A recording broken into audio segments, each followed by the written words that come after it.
28 now, but this happened when I was 25, winter 2022, Duluth. I was working as a nursing assistant and living in a small rental on a quiet side street that looks identical to every other one once the snow piles up. Winter up there makes everything smaller. Conversations, movement, even your sense of safety. I was broke, not tight on money, actually broke. The kind where you're counting shifts in your head while brushing your teeth. So on my day off, I dragged stuff out to the garage and set up a yard sale. In Duluth, a winter yard sale is really just a garage sale with ambition. I wore 2 layers of socks, a hoodie under my coat, and gloves that made handling cash a pain. I told myself I'd be done by early afternoon. Most of the day was normal. A couple older women, one guy who bought tools and acted like I owed him for the privilege. Nothing memorable. Then, late in the afternoon, when the light fades fast and everything turns gray, he showed up. He didn't pull into the driveway. He stopped on the street first and sat there with his headlights on, like he was deciding something. When he got out, I noticed right away he wasn't browsing. He walked past the table without looking at it. His eyes went straight to the garage, the side door, the little laundry window. Then to me. "Hey," I said. He nodded once, but didn't smile. He picked things up without interest, earbuds, a flashlight, a half-empty toolbox. He wasn't looking at the items, he was looking around. "You live here?" he asked. "Yeah." "By yourself?" I laughed reflexively. "Roommate works nights." He repeated it. "So you're alone right now?" That should have been my cue to shut it down, but instead I decided to stay polite. He finally chose something, a portable space heater I'd used last winter. $10, no haggling. "I want to test it," he said. "It works," I told him. "I want to see it turn on." The nearest outlet was inside the garage. I didn't want him stepping farther in, so I grabbed an extension cord myself. Plugged it in, turned it on, and the fan kicked on immediately. He watched it a little longer than made sense. "I'll take it," he said. When I handed him the change, he leaned in a little. "You look tired." "I work at the hospital." "So you sleep heavy." That sentence raised a red flag. Before leaving, he looked at my front door. "You always lock it?" I didn't answer. I closed the sale early, locked the garage, checked the front door twice, then checked it again. That night, I showered, laid out my scrubs, and collapsed into bed. I remember thinking how good it would feel to sleep without an alarm, but a knock on the door woke me instantly. And it wasn't a polite knock. It was hard and repetitive. I checked the time, and it was 12:07 a.m. I moved quietly to the living room and looked through the door window. The porch light made everything glare, but when he stepped closer, I saw him. The same guy. "What are you doing here?" I asked through the door. "The heater doesn't work," he said. "I want my money back." "I can send it," I said. "Venmo. Or I'll leave cash outside tomorrow." "No," he said. "I need to come in and show you." "I'm not opening the door." "I drove all the way back here," he said. I told him to leave. He stepped to the side of the porch. "You sold me junk," he said. Then he moved toward the side of the house. I heard a noise coming from the garage, that dull metal-on-metal sound you don't want to hear. I dialed 911 immediately and whispered my address. "Stay on the line," the dispatcher said. A few minutes passed and the noise stopped. Then I heard footsteps crunching slowly through the snow, moving away. The police came later and he was gone. I didn't sleep. I sat with every light on until morning. At sunrise, I stepped outside and saw boot prints near the side gate.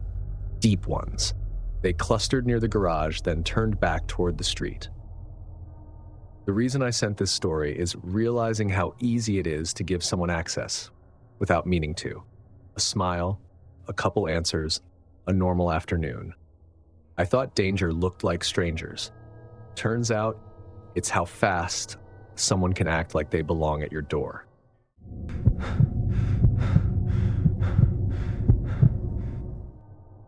This happened in Fresno in the fall of 2018.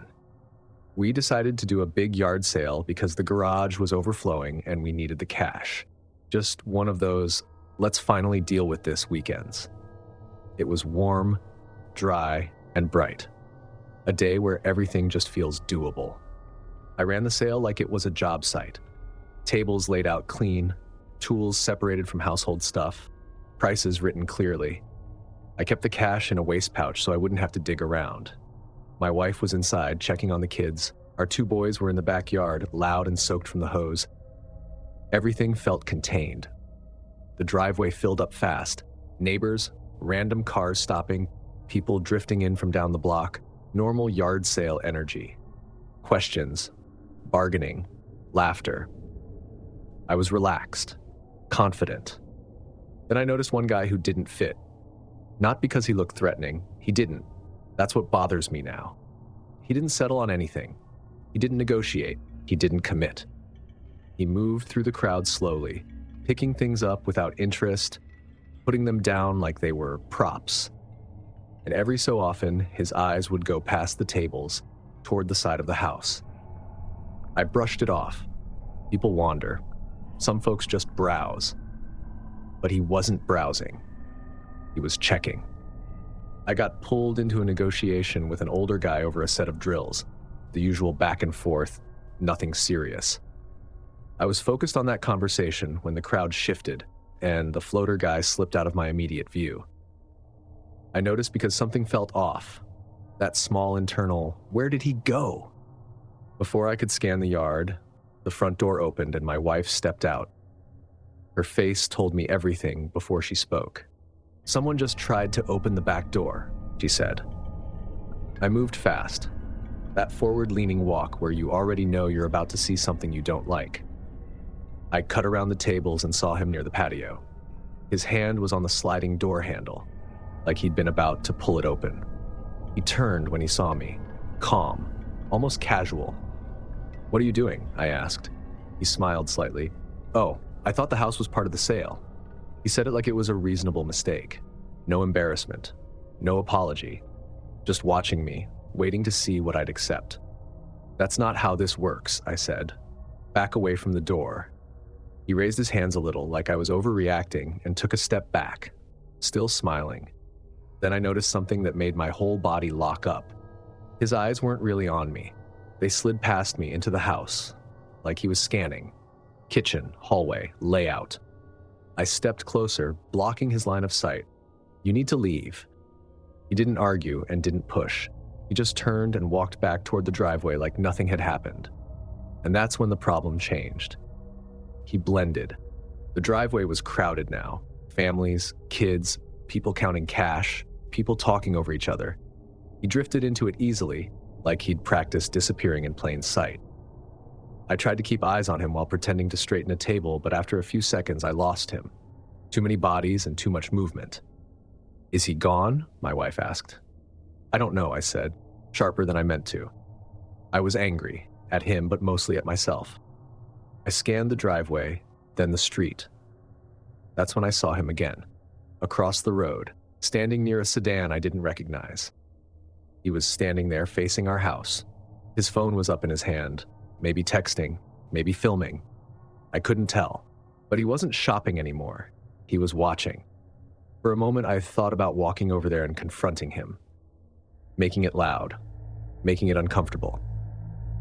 Then I looked back at my driveway, my house, my kids' bikes near the side gate. I didn't know if he was alone. I didn't know if there was someone else nearby, and I didn't want to find out by escalating things with my family right there. So I made a call I still think about. I shut the sale down.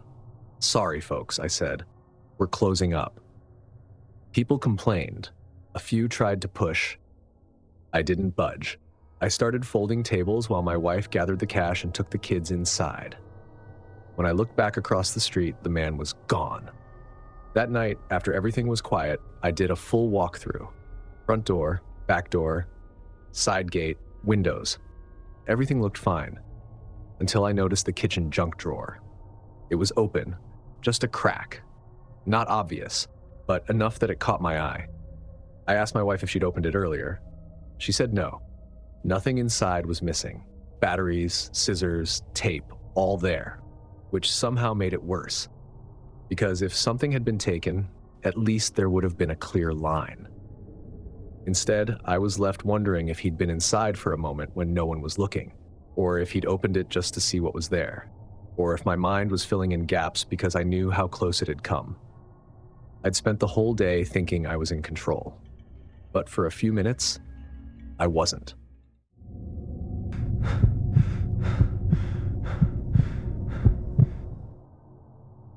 I'm a middle school teacher.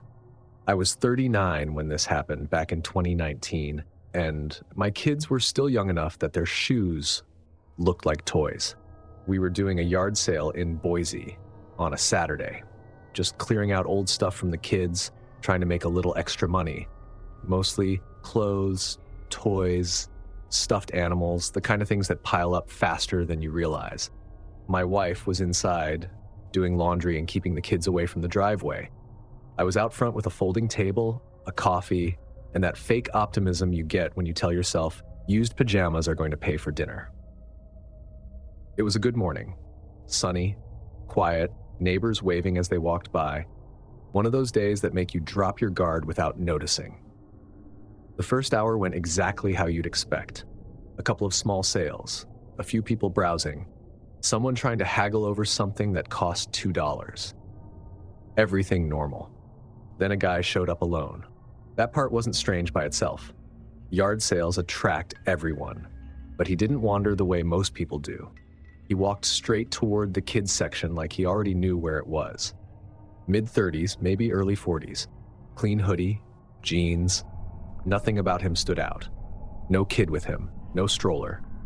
No explanation for why he was there. Just him. He picked up a tiny pair of shoes, my daughter's, and turned them over slowly. Then moved to pajamas. Then to stuffed animals. He never even looked at the adult stuff. Tools, electronics, garage junk. It was like those tables didn't exist. At first, I told myself he was shopping for a niece. That's normal, people do that. Then he held up a jacket and asked, "How old is she?" I smiled. "She outgrew it," I said. "Little kid." He nodded like he was filing that away. Then asked, "She go to school around here?" The question landed wrong, totally unnecessary. If you're buying clothes, that information doesn't matter. "We're local," I said, keeping it vague. He moved to a bin and asked, "You got more girl clothes inside?" That was when the pattern started to feel heavy. Each question alone was explainable. Together, they felt like probing, like he was seeing how much I'd give him without realizing it. I laughed lightly. "Nah, this is what we're selling." He didn't laugh back, just watched me for a second. "I'll pay more if you check," he said. "Make it worth your time." I started to feel irritation, the kind you feel when someone pushes a situation where it doesn't need to go. "I'm not going inside," I said. "Everything's here." He immediately raised his hands. "I'm not a creep," he said. "It's for my niece." But he never said how old the niece was, never said her size, never said her name. He just kept circling back to the house. He picked up a stuffed bunny. "She like these?" "Most kids do," I said. He smiled, a little late, then asked again, "How old is she, though?" "Kindergarten?" "Younger." That's when my teacher instincts kicked in. I've heard enough stories. I've watched adults gather information without sounding like they're gathering information. I don't like jumping to conclusions, but I also don't ignore patterns. So I stopped answering. He looked straight toward the front windows of the house. Not casually, like someone admiring a place. It felt like he was looking for something. He moved a little to get a better angle. I moved with him, blocking his view. And he noticed. His smile changed. Suddenly, he started buying things, fast. Shoes, pajamas, a glittery backpack. He asked how much for all of it. I named a fair price. He didn't argue, pulled out cash immediately. Then he said casually, "Your wife home? She got more stuff inside?" That was it. I didn't answer. Took the money, handed him the bag, and said, "Have a good one." He stood there like he expected me to keep talking. When I didn't, he nodded and walked off. I watched him go down the sidewalk. Then, I went inside and locked the door. Not because I thought he'd break in, because I didn't want another chance encounter. I told my wife, quietly, not to come outside yet. I didn't explain why. I stood by the front window, holding the curtain just enough to see. Later, I spotted him a block away, parked on the side street. Engine off, facing back toward the neighborhood. Maybe he lived nearby, maybe he was just on his phone, but it didn't feel finished. We shut the sale down early. I told myself it was because traffic had slowed. I didn't want to sound paranoid, and I didn't want to be the guy who overreacted to a yard sale customer. That night, after the kids were asleep, I checked every lock, then checked them again. Not because anything looked wrong, because I didn't trust the feeling of probably fine. Weeks later, I still caught myself watching the street when cars slowed down. Still noticed when someone lingered too long. And I kept thinking about that bag of kids' stuff he bought. Buying it was easy. That wasn't the disturbing part. The disturbing part was everything he tried to buy with it. He never crossed a line I could point to. No threats, no touching, nothing concrete. And that's why it stuck with me. Because sometimes the danger isn't what someone does. It's how close they get without doing anything at all.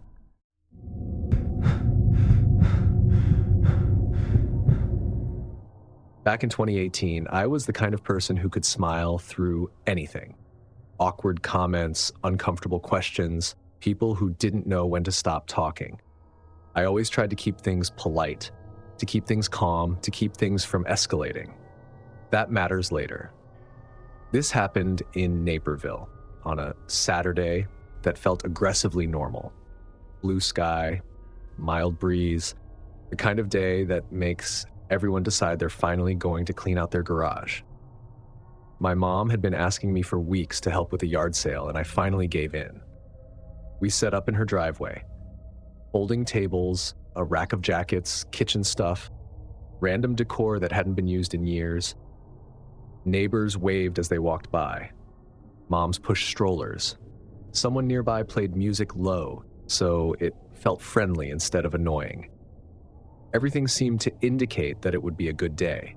People browsed, asked prices, tried to haggle over things that were already cheap. My mom chatted with neighbors. I handled the money and answered questions. I remember thinking how easy it felt. No pressure, no stress, no real responsibility. Then the woman showed up. I noticed her because she didn't browse like everyone else. She drifted. She'd circle a table, pick something up, set it down, walk away, then come back a few minutes later like she'd forgotten something important. She started talking to me on her second pass.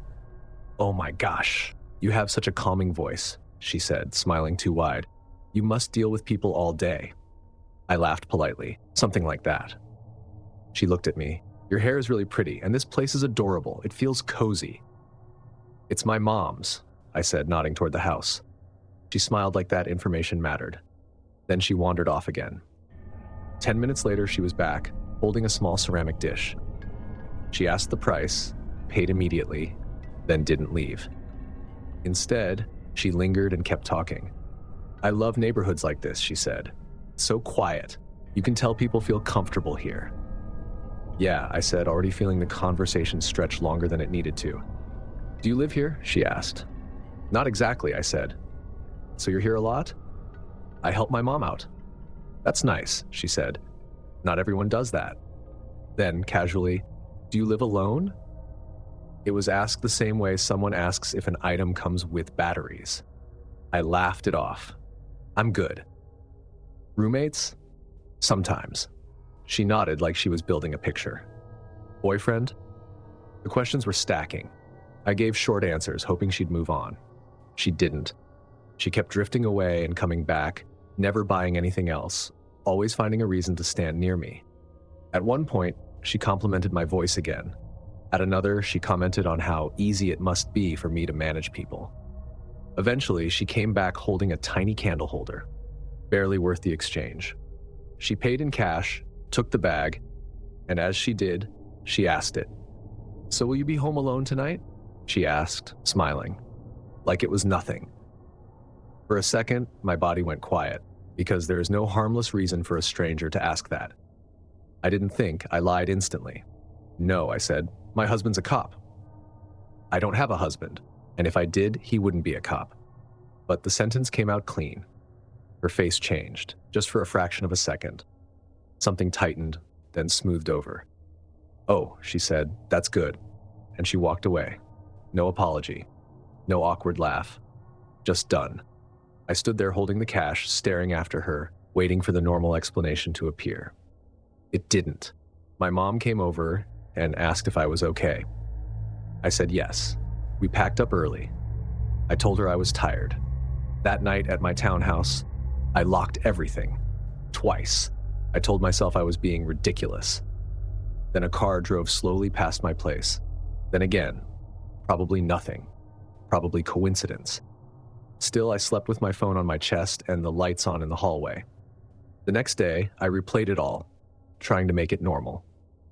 But normal people don't ask that. They buy the candle holder, and they leave.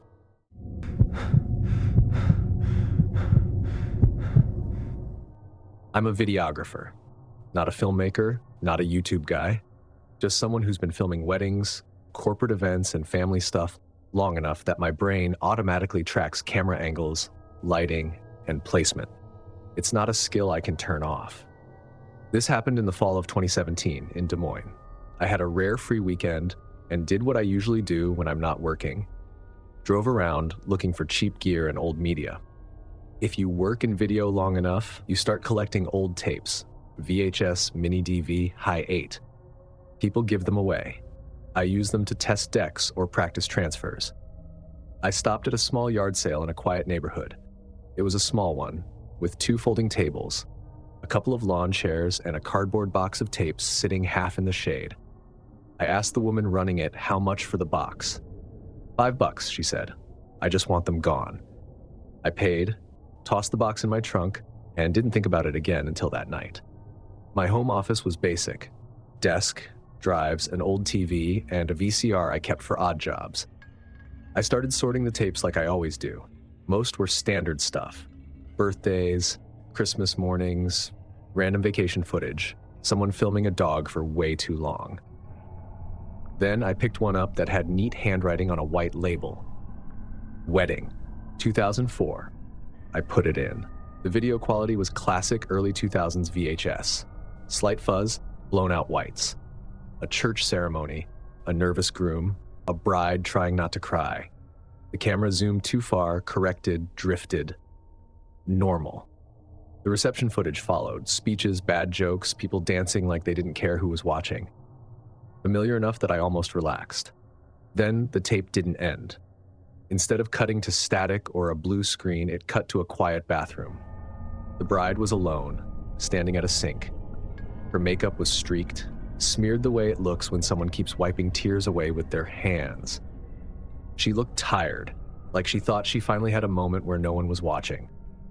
That's what caught me first. She wasn't performing. Then the angle hit me. I know what handheld bathroom footage looks like. This wasn't that. The camera was high, tucked into a corner near the ceiling, angled down. Stable, placed, hidden. The bride wiped her face and whispered something too quiet to hear. She took a few steady breaths, trying to compose herself. Then her posture changed. She didn't jump or turn sharply, she just stiffened. Her eyes shifted toward the door. The timestamp kept rolling. Someone stepped in, but stayed off camera. I caught the edge of a sleeve for half a second. A voice followed, low and calm. I couldn't make out the words clearly, but the tone didn't match the moment. The bride flinched. She gripped the edge of the counter hard enough that her knuckles went pale. Her eyes flicked toward the mirror, then away, like she didn't want to see herself right then. She nodded slightly. That nod bothered me more than anything else. The camera didn't move. It didn't cut away. It just kept recording the empty sink and tiled wall as the bride stepped out of frame. You could still hear soft movement, fabric shifting, and a murmur I couldn't quite understand. I sat there with my thumb hovering over pause, trying to explain it away, but the angle wasn't normal, and the tape didn't end like an accident. I rewound it once, just to be sure, but got the same sense that the camera was meant to be there. I ejected the tape and stared at the label. That's when the second realization hit. Earlier that day, During the yard sale, I'd asked to wash my hands. The woman had waved me inside casually. I remembered the hallway, narrow, straight shot. I remembered the bathroom tile. The tile on the tape matched it. Same pattern, same layout.